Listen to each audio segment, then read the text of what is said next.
We're really lucky to get some funding from Arts Council England, which has made this project, the March of the Imagination, possible. And it's part of a 4-year project scheme, which has made Compton Verney a national portfolio organisation. And the March of the Imagination is our inaugural project to kick this off, and has been incredibly successful.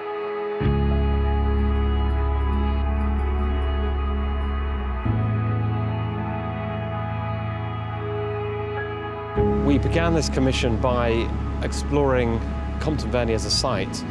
Everything that Jono and I do is site-specific, but site-specific is quite an interesting term because it's not just about the location, it's about the people. And the installations that have resulted are entirely part of the environment. They're part of the people who live here, part of the people who work here.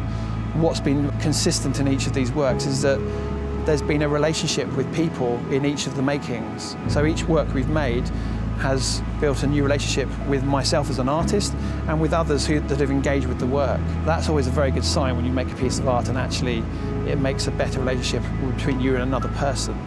We really wanted to commission artists that could produce artwork of a really high standard that was really thought-provoking, but at the same time accessible, and also particularly to work with the community and with volunteers and with school groups. So we've created here 5 separate installations. They're all connected conceptually, but as an experience, one thing leads to the next.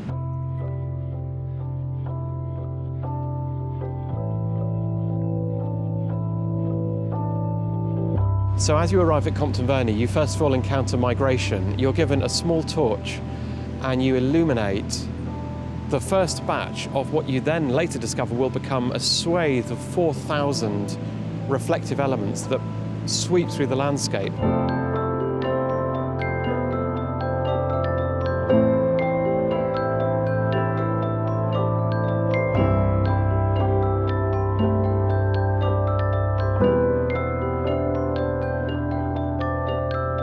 There was a lot of research done in exploring the different kinds of reflectors that are out there.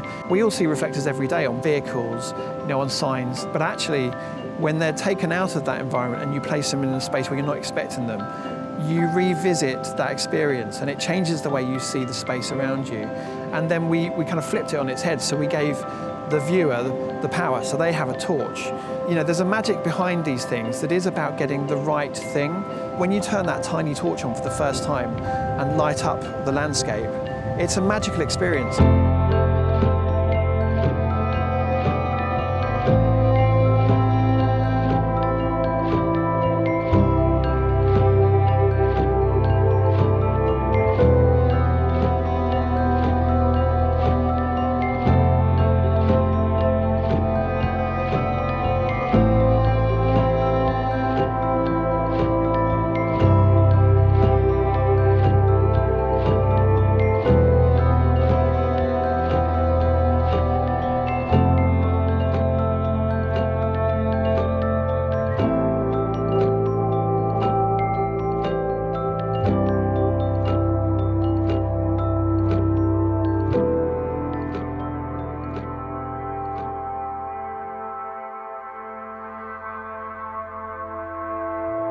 The heart of the house is an 8-metre high golden balloon, which is about creating a living organism within the framework of the house. It's trapped, it's intentionally trapped.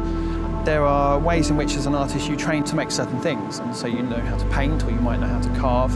What we didn't know was how to make hot air balloons, and we approached a group of home builders and met this lovely gentleman who knows how to make the patterns and design balloons from scratch. The process of learning that and understanding how balloons were made was amazing. None of our work has a direct explanation, it poses a question. So the question about the heart of the house is really in the title. What is the heart of the house?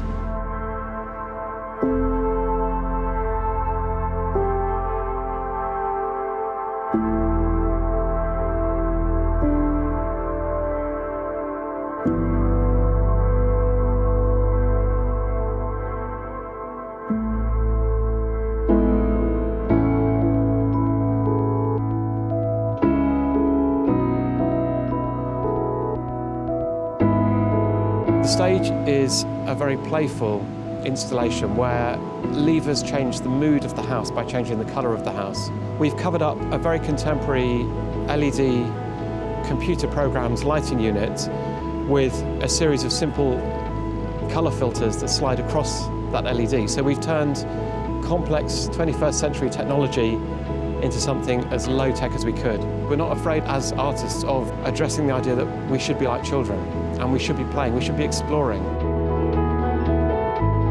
The people on the stage, the participants, we call them the actors. And without the actors, the artwork doesn't exist.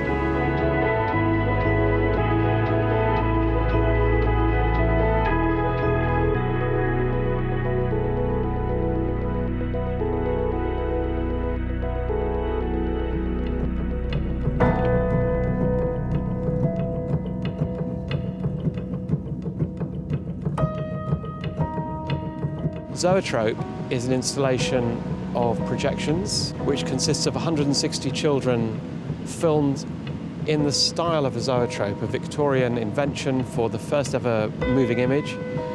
And the children are exploring in the way they move what it means to be a machine and questioning whether they are a machine or whether they're human and what is the difference.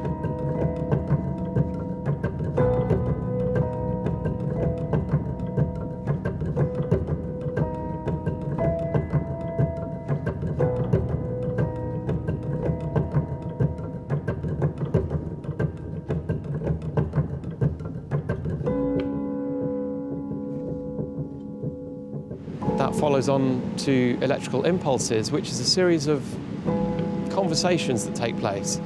But the conversations are denoted by trees, which illuminate. They pulse in the darkness. So there is a vast expanse of darkness, and the trees appear to be talking to each other, but they're not trees. They're life forms. They're something. Maybe there's something in the trees, and maybe there isn't.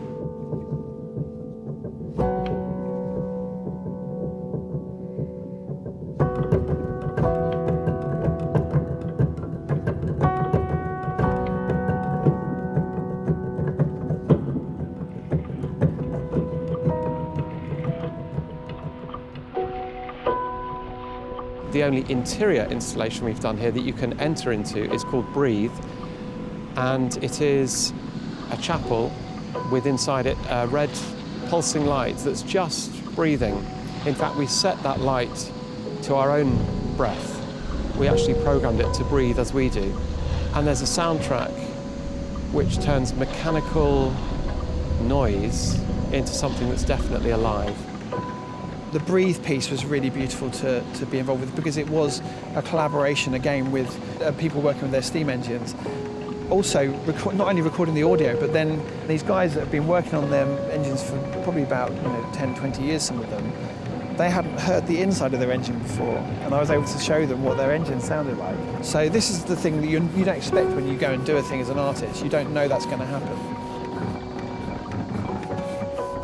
So the connectivity between all of these installations is the way that we've addressed the site, and that's what makes it site-specific. It's about a process of discovery, learning, and really importantly, every single visitor to this series of installs is part of it. Everybody is carrying a torch and they're following their torchlight, and their torch becomes a migration in itself.